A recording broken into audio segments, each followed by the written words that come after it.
بسم اللہ الرحمن الرحیم۔ شروع اللہ کے نام سے جو بڑا مہربان نہایت رحم والا ہے۔ لیکن میں نے غزالی کی تکفیر تو نہیں کر دی اس مسئلے میں۔ اگر اس مسئلے میں تکفیر بنتی ہے تو پہلے امام غزالی کی تکفیر کریں یہ لوگ جو ڈاکٹر ذاکر نائک کی یزید کے مسئلے میں اگر وہ کر رہے ہیں تکفیر، تو کہیں گے نہیں اس کی بھی غلطی، اس کی انشاءاللہ وہ فارغ ہو جائیں گے۔ میں کوئی ڈاکٹر ذاکر نائک کا یعنی اس کا چمچہ نہیں ہوں۔ میں سب سے پہلے میں نے ہی ویڈیو اس کے خلاف ریکارڈ کرائی ہیں اور سچ پیپر لکھے اس کو ای میلز کی، لیکن ایک خاص لمٹ سے آپ کو آگے نہیں جانے دیں گے۔ حضرت امیر معاویہ رضی اللہ تعالیٰ کی غلطیاں بخاری مسلم سے ضرور بیان کریں، ہم آپ کو نہیں روکیں گے، لیکن آپ جب ان پہ لعنت کرنی شروع کریں گے پھر ہم حضرت معاویہ کے دفاع کے ساتھ کھڑے ہو جائیں گے کہ نہیں، جو بندہ فوت ہو چکا ہے اس پہ آپ کو لعنت کرنے کا حق نہیں ہے، جو صحابی بھی ہو۔ میرا یوٹیوب پہ کلپ بھی ہے، حضرت معاویہ پہ لعنت کرنا حرام ہے، لیکن لمٹ نہیں کراس کرنی، ایگزیجریشن نہیں کرنی۔ یہاں کیا کرتے ہیں، جس کو 10 ہوتا ہے نا اس کے ساتھ 3 صفریں لگا کے 1000 بنا دیتے ہیں، جو 1000 ہوتا ہے اس کے تینوں ہی اڑا دیتے ہیں۔ جس کو بڑھایا بڑھا ہی دیا، جس کو کم کیا کم ہی کر دیا۔ تو ڈاکٹر ذاکر نائک کا بھی مسئلہ ہے کہ ہم اس سے علمی اختلاف رکھتے ہیں، اس مسئلے میں تو اس کی تکفیر نہیں بنتی قطعاً۔ اگر بنتی ہے تو ڈاکٹر ذاکر نائک سے پہلے امام غزالی نے یہ کیا، پھر ان کے بعد جو عبد المغیث نامی ایک بہت بڑے عالم دین گزرے ہیں جن کے رد پہ کتاب لکھی تھی امام ابن جوزی نے، الرد علی المتعصب العنید المانع من ذم یزید، یہ اس سرکش کا رد ہے جو یزید کو برا نہیں کہتا۔ اس کتاب کے رائٹر کون ہے؟ امام ابن جوزی المتوفا 597 ہجری، جو شاگرد ہیں شیخ عبد القادر جیلانی رحمۃ اللہ علیہ المتوفا 571 ہجری کے۔ ابن جوزی شاگرد ہے شیخ عبد القادر جیلانی رحمۃ اللہ علیہ کا اور محدث ہے۔ اگر مجھ سے پوچھیں تو وہ علم میں اور حدیث کی فیلڈ میں شیخ عبد القادر جیلانی سے اوپر ہیں۔ یہ ہو سکتا ہے کہ شاگرد استاد سے آگے نکل جائے، حدیث کی فیلڈ میں شیخ عبد القادر جیلانی سے بہت اوپر ہیں، ویسے ان کے شاگرد ہیں امام ابن جوزی۔ ان کی کتاب دیوبند میں ترجمے سے چھاپی ہے، ہماری ویب سائٹ اہلسنتپاک.com میں بکس والے پورشن میں 9 نمبر 10 نمبر کے اوپر یہ کتاب موجود ہے، اردو ترجمے کے ساتھ۔ شاہ نفیس اکیڈمی لاہور سے دیوبندیوں نے شائع کی ہے، انہوں نے چھوڑا ہی کچھ نہیں ہے یزید کا۔ تو وہ جس زمانے میں وہ لکھی گئی اس زمانے میں یزید کے طرفدار موجود تھے، ان لوگوں کو بھی آپ لینا حاضر کریں، ٹھیک ہے، سب کو کہہ رہے ہیں۔ میں یہ نہیں کہہ رہا کہ ڈاکٹر ذاکر نائک کو چھوڑ دیں، نہ، یہ دوسرے لوگ ہوتے ہیں جو یہ کہتے ہیں کہ یار پتر تو کیوں فیل ہویا، ابا جی تہاڈے دوست دا منڈا بھی فیل ہو گیا لہذا منو بھی چھوڑ دو۔ نہیں، میں کہتا ہوں سارے کے ابوں کو ایک جگہ حاضر کریں۔ باقی لوگ کیا کرتے ہیں، مناظروں میں بیٹھتے ہیں اور مناظرے کی پہلی شرط رکھتے ہیں کہ اگر آپ نے ہماری کو گستاخانہ عبارت نکالی اور اسی لیول کی آپ کے بزرگ کی بھی نکل آئی تو وہ نیوٹرل ہو جائے گی، پھر دونوں کو معافی مل جائے گی۔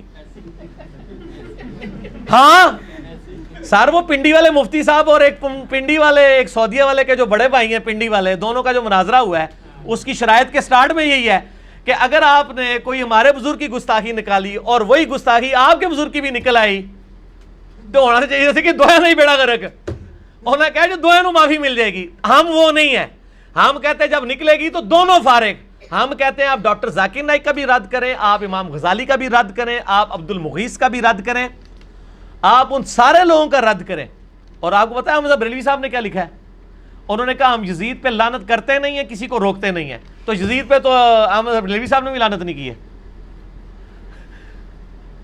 اور کہتے ہیں ہم سکوت اختیار کرتے ہیں۔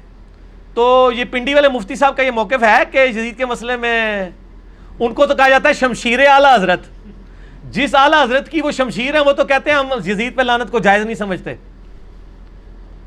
کوئی کرے گا اس کو روکیں گے نہیں، خود کریں گے نہیں۔ تو پوچھا گیا کیوں؟ تو انہوں نے کہا اس لیے کہ ہمارے امام حنیفہ رحمہ اللہ جو ہیں اس معاملے میں خاموشی اختیار کرتے ہیں، اور امام حنیفہ کے ماننے والے سب سے زیادہ یزید کے خلاف فتوے جاری کر رہے ہیں۔ تو لوگوں کو یہ بھی بتائیں کہ ہمارے امام حنیفہ تو خاموش تھے، وہ یزید کو کچھ نہیں کہتے تھے، ہم کہہ رہے ہیں چونکہ ہم حنفی ہیں۔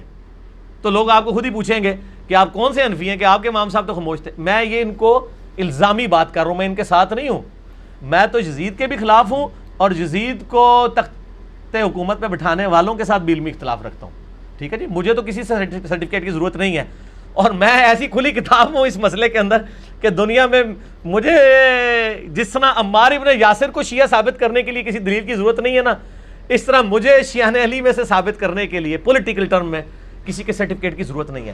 تو یہ ڈاکٹر ذاکر نائک پہ اس حوالے سے جو تکفیر ہوئی ہے نا جی، وہ غلط ہے اگر کسی نے کی ہے۔ میں آپ کے الفاظ میں اگر کسی نے کی ہے، میرا خیال نہیں ہے کہ اتنے بیوقوف علماء کہ اس مسئلے پہ تکفیر کریں ڈاکٹر ذاکر نائک کی. ہم کہتے ہیں ہر ایک کو ایک ہی تلوار سے ہانکیں. یہ نہیں ہے کہ دوسرا مسئلہ تھا نا وہ مردہ والا. اب آ جائیں مردہ والا مسئلہ. یہ ہے اس پہ میرا کلپ چڑھ چکا ہے یوٹیوب کے اوپر. کیا وفات النبی صلی اللہ علیہ وآلہ وسلم بولنا گستاخی ہے؟ میرا خیال ہے 40,000 سے زیادہ لوگ ایک دن کے اندر دیکھ چکے ہیں اس یوٹیوب پہ اس ویڈیو کو. مور دین 40,000. ایک ایک چیز میں نے قرآن پاک سے 3 حوالے دیے ہیں, بخاری سے 5 حوالے دیے ہیں کہ صحابہ کرام نبی علیہ السلام کے لیے موت کا لفظ, وفات کا لفظ, خرج من الدنیا, فارق الدنیا, یہ سارے لفظ عام صحابی نہیں, حضرت ابو بکر, حضرت عمر, حضرت عائشہ, یہ لوگ بولنے والے تھے. قرآن پاک میں الفاظ موجود ہوئے ہیں. رہا یہ کہ یہ کہنا کہ نبی علیہ السلام مردہ ہیں, یہ الفاظ مناسب نہیں ہے. اس کی بجائے یہ لفظ استعمال کرنا چاہیے کہ نبی صلی اللہ علیہ وآلہ وسلم کو موت آ گئی ہے, آپ صلی اللہ علیہ وآلہ وسلم فوت ہو چکے ہیں, آپ صلی اللہ علیہ وآلہ وسلم اس دنیا سے جا چکے ہیں, اب آپ صلی اللہ علیہ وسلم قبر مبارک میں برزخی حیات کے ساتھ زندہ ہیں. اور ڈاکٹر ذاکر نائک کو نبی علیہ السلام کی قبر مبارک کی حیات کا انکار نہیں کرتے ہیں. مجھے بتائیں, آپ نے ایمانداری سے بتانا ہے, کیا یہ لفظ اس طریقے سے کہ ڈاکٹر ذاکر نائک نے مینشن کیا ہو کہ نبی مردہ ہیں, نعوذ باللہ, مجھے کسی ویڈیو میں نہیں ملا. جھوٹ بول رہے ہیں یہ. وہ یہ کہنا چاہ رہے ہیں کہ ڈاکٹر ذاکر نائک نبی علیہ السلام کو فوت شدہ مانتے ہیں. تو سر فوت شدہ تو صحیح مان رہے ہیں نا, نبی علیہ السلام کا جنازہ ہوا ہے نا, میرا کلپ چڑھا, یہ بھی جھوٹ بولا ہوا ہے. میں نے 5 حدیث کی کتابوں سے ثابت کیا نبی علیہ السلام کا جنازہ ہوا. ٹھیک ہے جی, نبی علیہ السلام کو غسل دیا مولا علی علیہ السلام نے, آپ کو کفن دیا گیا, آپ کو دفنایا گیا, آپ کی قبر مبارک موجود ہے, تو وفات تو ہوئی ہے. رہا وہ جو قرآن میں ہے وَلَا تَقُولُوا لِمَن يُقْتَلُ فِي سَبِيلِ اللَّهِ أَمْوَاتٌ, جی ہاں یہ بات کہ جو اللہ کی راہ میں مارے جائیں انہیں مت کہو کہ وہ مردہ ہیں. اموات کا لفظ ہے نا, بالکل مت کہو. دوسری جگہ قرآن خود کہہ رہا ہے کل نفس ذائقۃ الموت. اچھا, خود قرآن کہہ رہا ہے نبی علیہ السلام کے بارے میں وما محمد الا رسول قد خلت من قبلہ رسل افئن مات. موت کا لفظ نبی علیہ السلام کے لیے خود استعمال کر رہا ہے اللہ تعالیٰ. او قتلا, یا قتل ہو جائیں, شہید کا لفظ بھی نہیں. یا میرا کلپ دیکھ لیں, میں نے ان کے 14 طبق نہیں 28 طبق روشن کر دیے, بلکہ 1400 طبق روشن کر دیے. 1400 سال میں اگر کہیں تھے نا طبق ان کے. میری بات مکمل ہونے دیں, بیچ میں نہ ٹوکا کریں, کیونکہ میں خبریں نہیں پڑھ رہا ہوتا. اس وقت جو اللہ کی تائید مجھے حاصل ہے نا, جو کچھ میرے دل میں آ رہا ہے میں وہ بیان کر رہا ہوں. میں نے کوئی رٹا نہیں مارا ہوا, نہ یہ کوئی فیبریکیٹڈ انٹرویو ہوتا ہے میرا کوسچن آنسر سیشن. اس لیے بیچ میں نہیں ٹوکنا, جب تک میں خاموش نہ ہو جاؤں اس وقت آپ نہ بولیں بیچ میں. تو موت کا لفظ تو خود استعمال کیا. اب قرآن کس موت کی مخالفت کر رہا ہے؟ بیسیکلی کافر یہ کہتے تھے کہ یہ صحابہ جب شہید ہو رہے تھے نا, وہ کہہ رہے تھے دیکھو جوانی میں مر گئے, بچے چھوڑ گئے. اللہ نے فرمایا یار ان کو مردہ مت کہو, وہ اللہ کے لیے مرے, اللہ نے ان کو ایک اور زندگی دے دی ہے. یہ کافروں کو یہ بات بتائی گئی تھی کہ جو اللہ کی راہ میں مارے جائیں ان کو مردہ مت سمجھو, تم ان پہ افسوس کر رہے ہو, مر گئے, بچے چھوڑ گئے, بیویاں بیوہ ہو گئیں, خاندان اجڑ گیا. نا نا, اللہ نے ان کو بہت بڑی زندگی دے دی ہے. باقی اگر اس کا کوئی یہ مطلب لے کہ دنیاوی اعتبار سے وہ مردہ نہیں تھے, اگر وہ مردہ نہیں تھے تو ان کی بیویوں نے نکاح کیوں کیے ہیں بعد میں؟ ام سلمہ کا جب خاوند فوت ہوا ہے تو اس نے نبی علیہ السلام کے ساتھ شادی کیوں کر لی ہے؟ امہات المومنین میں سے ہے نا, خاوند کو مردہ ہی مانا ہوا ہے نا. زندہ بندے کی بیوی کسی دوسرے کے ساتھ شادی کرتی ہے؟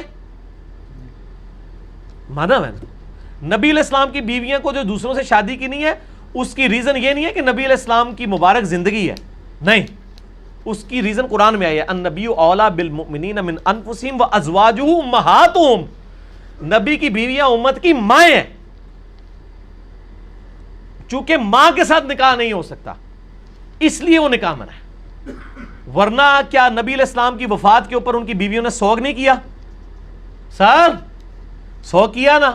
حتیٰ کہ مسلم شریف میں آتا ہے کہ امہات المومنین نے اپنے بال بھی چھوٹے کرا کے کندھے تک کروا دیے تھے کہ ہمارا تو خاوند مر گیا, ہم تو زینت ہی نہیں کر سکتے کسی کے لیے. امہات المومنین تو پوری زندگی سوگ میں رہی ہیں حضور کی وفات کے بعد. تو سوگ جو ہے وہ فوت شدہ کا ہوتا ہے یا زندہ بندے کا؟ نام ذکر کرتے تھے رونا شروع کر دیتی تھی.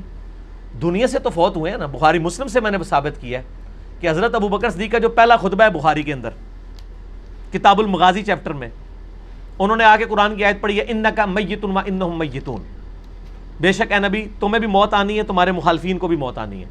پھر پڑھا وما محمد الا رسول, محمد تو نہیں مگر اللہ کے رسول اگر یہ فوت ہو جائیں یا جنگ میں شہید کر دیے جائیں، شہید تو میں ترجمہ کر رہا ہوں، وہاں تھا موت آ جائے یا قتل کر دیے جائے، کیا دین چھوڑ دو گے؟